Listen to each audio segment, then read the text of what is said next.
Olá, realeza do YouTube! Bem-vindo a mais um vídeo da playlist Príncipes Reais. A história de hoje é sugestão da Mary Sara. Hoje você irá conhecer a história de Pedro Augusto Luiz Maria Miguel Gabriel Rafael Gonzaga, Saxe-Coburgo e Bragança, príncipe do Brasil e príncipe de Saxe-Coburgo-Gotha, conhecido como preferido ou predileto, mas também como o conspirador, esse que foi o quase terceiro imperador do Brasil. Mas antes, colabore com o nosso canal, me dê a honra da sua inscrição, não se esqueça de ativar o sininho, deixe seu like, compartilhe o vídeo. E peço que você se torne um membro, estou nessa campanha. Essa corte precisa crescer e os membros ajudam muito. Vem para o time. E agora vamos à história de vida de hoje. Vamos ao nosso mundo do Era uma vez. O príncipe nasceu em 19 de março de 1866, no Rio de Janeiro, no Palácio Leopoldina, às 16h10, sendo o primeiro filho do príncipe Luís Augusto de Saxe-Coburgo-Gotha, duque de Saxe, e de Dona Leopoldina de Bragança, princesa do Brasil e filha mais nova de Dom Pedro II, de quem você encontra a biografia contada por aqui. Dom Pedro Augusto foi o primeiro neto do imperador Dom Pedro II e da imperatriz Dona Teresa Cristina. A essa altura, sua tia e herdeira do trono do Brasil, a princesa Isabel, ainda não tinha filhos. Sendo assim, ele se tornou o próximo na linha de sucessão, logo atrás dela. A aparente infertilidade da princesa Dona Isabel elevou Pedro Augusto ao status de herdeiro presuntivo desde o dia do seu nascimento. O batizado aconteceu em 4 de abril, na Capela Imperial. Em 3 de maio daquele ano, o imperador participou da cerimônia chamada Fala do Trono, uma cerimônia que ocorre em certas monarquias, na qual o soberano reinante ou um representante lê um discurso preparado para uma sessão do parlamento. Seu discurso foi rápido, porém enfático e muito feliz. Abre aspas. Cheio de prazer, vos anuncio o nascimento do príncipe Pedro, fruto do feliz consórcio de minha muito cara filha, a princesa Dona Leopoldina, com o meu muito prezado genro, o Duque de Saxe. Fecha aspas. Antes mesmo do seu nascimento, quando seus pais se casaram, foi documentado o compromisso do casal em residir parte do ano no Brasil, enquanto o imperador não considerasse assegurada a sucessão. Assim, Dom Pedro Augusto passou parte da sua primeira infância entre o Brasil e a Europa. Ele experimentou sua primeira tragédia pessoal quando perdeu a mãe, que tinha somente 23 anos, em Viena, em 7 de fevereiro de 1871. No Brasil, o problema da sucessão persistia, e nesse mesmo ano, os imperadores, seus avós, visitaram a Europa, onde um conselho de família decidiu que Dom Pedro Augusto e seu irmão, Dom Augusto Leopoldo, deveriam retornar para o Brasil para serem criados e educados pelos seus avós. A educação das crianças imperiais ficou a cargo do médico Manuel Pacheco da Silva, o preceptor dos príncipes. Ele herdou do avô o amor pelo conhecimento e os estudos. Era um aluno brilhante. Aos 8 anos, ele foi matriculado no Imperial Colégio de Pedro II. O imperador tinha muita afeição por esse neto, o mais parecido fisicamente com ele, e depositava enorme esperança de que o menino o substituísse no futuro. Para tanto, orientava-o e verificava pessoalmente sua educação. Abre aspas. Dom Pedro II, até o fim da vida, amparou o neto que adorava. Ele era um rapaz belíssimo, adorado pelo povo do Rio de Janeiro, que fazia fila à porta de sua casa para vê-lo entrar e sair a cavalo. Fecha aspas, diz a historiadora Mary Del Priore. Mas em 1875, sua vida passou por uma grande mudança, com o nascimento de seu primo, Pedro de Alcântara de Orleans e Bragança, o tão esperado herdeiro nascido da princesa Isabel. Agora, ele perdeu seu status e posição na linha sucessória, e também ficava claro que, ao contrário do que se acreditava, a princesa imperial poderia produzir outros herdeiros para a coroa. Os sonhos de Pedro Augusto foram abalados, mas sua esperança ainda reinava. No fim, o jovem ainda acreditava que seu avô iria beneficiá-lo. A partir desse momento, seu comportamento mudou muito. Ele passou a sofrer de insônia, de intensas dores de cabeça, palpitações e tremores nas mãos. Ele também tinha um recorrente medo da morte. Mas seu sonho ainda não acabaria ali. Os tios não despertavam a simpatia do povo brasileiro. Isso porque a princesa Isabel e seu marido eram odiados, especialmente pelos latifundiários, por causa da abolição da escravatura e do fraco desempenho do conde na Guerra do Paraguai. Mesmo à sombra do primo, o neto predileto de Dom Pedro II cresceu com fortes expectativas de, no futuro, governar o Brasil. A preferência do imperador pelo neto mais velho causava ciúmes à princesa Isabel e alimentava as especulações sobre uma reviravolta na linha sucessória. Por seu lado, ele participou ativamente de tentativas de subverter a Constituição Imperial em favor dele, reunindo em torno de si diversos partidários contrários a um terceiro reinado encabeçado pela tia, e por isso ganhou outro apelido, o de Príncipe Conspirador, dado a ele pelo parlamento. A imprensa também não perdeu tempo e expôs a fragilidade dos laços familiares que unia a família do imperador e acabaram criando um partidarismo favorável a um terceiro reinado, encabeçado por Dom Pedro Augusto. Em 1881, ele formou-se como bacharel em Ciências e Letras, um orgulho.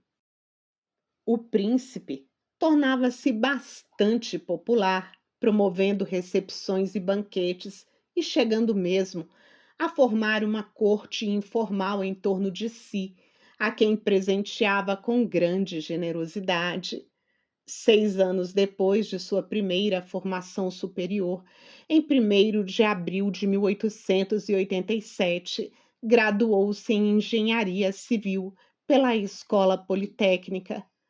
Foi membro do Instituto da França e autor de várias obras sobre mineralogia, sendo uma das mais importantes a que levava o título de Trabalhos de Mineralogia e Numismática, Aspectos da Vida de um Príncipe Brasileiro, que foi reeditada em 1958 pela Livraria Martins.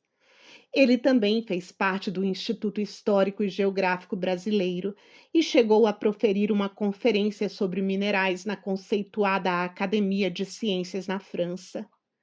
Em sua turnê europeia, Dom Pedro Augusto foi recebido com pompas de sucessor de Dom Pedro II em todos os países e casas reais por onde passou, e sua popularidade só crescia. Muito bonito, culto e refinado, Pedro Augusto havia sido criado para substituir o avô, Dom Pedro II, no trono brasileiro e tinha o apoio da sua avó, a imperatriz, em seus desejos. não deixe de ver também a nossa biografia sobre a imperatriz Teresa Cristina, mas em um tom quase que profético. Certa vez, seu irmão, Dom Augusto, afirmou, abre aspas, deixa disso, que a sucessão não é da Carola, referindo-se a Dona Isabel, nem do Maneta, referindo-se ao príncipe do Grão-Pará, nem do surdo, referindo-se ao Conde de, nem tua também. Fecha aspas. A essa altura da história, o país estava dividido. A ideia de que o Brasil não devia mais ser comandado por um imperador, e sim por representantes eleitos pelo povo, transformando-se numa república, ameaçavam e aumentavam a pressão sobre a família imperial. Circulavam também muitos rumores sobre uma possível homossexualidade do príncipe, devido à falta de relacionamentos amorosos. Porém, essa tese nunca obteve uma comprovação. Muitos historiadores atuais acreditam que, na verdade, ele já sofria de muitos problemas mentais na época, o que afetou e o deixou sem interesses de ordem sexual. O príncipe acalentou a ideia de suceder o avô até a proclamação da República em 1889. Ele tomou ciência da queda do império quando retornava de um passeio a cavalo. No final da tarde do dia 15 de novembro, se reuniu ao restante da sua família no Paço Imperial, já cercada de militares. Em 17 de novembro, a família imperial deixou o Brasil em um exílio imposto pelo novo governo, rumo à Europa. A partir desse momento, o príncipe apresentaria comportamentos muito mais estranhos, que apontavam para algum tipo de transtorno de ordem psiquiátrica. Ele se atracou com o pescoço do comandante do navio, a quem acusava de ter recebido dinheiro para eliminar a família real. Alternando momentos de excitação e letargia, Pedro Augusto jogava garrafas ao mar, com pedidos de socorro. Já no exílio, Pedro Augusto foi levado para um tratamento psiquiátrico em Graz, uma cidade da Áustria, capital do estado da Estíria. Poucas semanas depois, recebeu alta e foi ao encontro dos avós, quando então recebeu a notícia da morte de Dona Teresa Cristina. Com a transferência da família para Cannes, passou a contactar antigos partidários e a planejar a restauração monárquica do Brasil. Entretanto, sua situação psicológica voltou a se deteriorar e, aos poucos, conspiradores monarquistas, ainda ativos, logo se afastaram do príncipe. Com o abandono dos chamados pedristas, os sintomas psiquiátricos de Pedro Augusto se agravaram progressivamente. O príncipe brasileiro chegou a ser analisado por Sigmund Freud na Áustria. Ele passava as noites em claro, não se alimentava, balbuciava palavras incompreensíveis ou vociferava contra inimigos imaginários. Com a morte de Dom Pedro II, em 5 de dezembro de 1891, a melancolia e as manias de perseguição voltaram à cena. Acusava os tios, a princesa Isabel e o conde de espalharem rumores sobre sua sanidade mental. Acusava os jornalistas de colocarem em dúvida sua masculinidade e seus aliados de traição. Em um de seus surtos, tentou tirar a própria vida, atirando-se de uma das janelas de seu quarto. Infeliz com os acontecimentos, seu pai decidiu colocá-lo em um sanatório, onde ele passou o resto de sua vida. Mesmo em seus últimos dias, acreditava que um dia seria o imperador do Brasil. Morreu em 6 de julho de 1934, aos 68 anos de idade, sendo que 41 anos de vida foram passados na internação. Seu corpo foi sepultado em Coburgo. A historiadora Mary Del Priore, que biografou a vida do príncipe, o descreve como, abre aspas, um personagem invisível nos livros de história, que teve relativa influência na abolição da escravatura e na proclamação da República.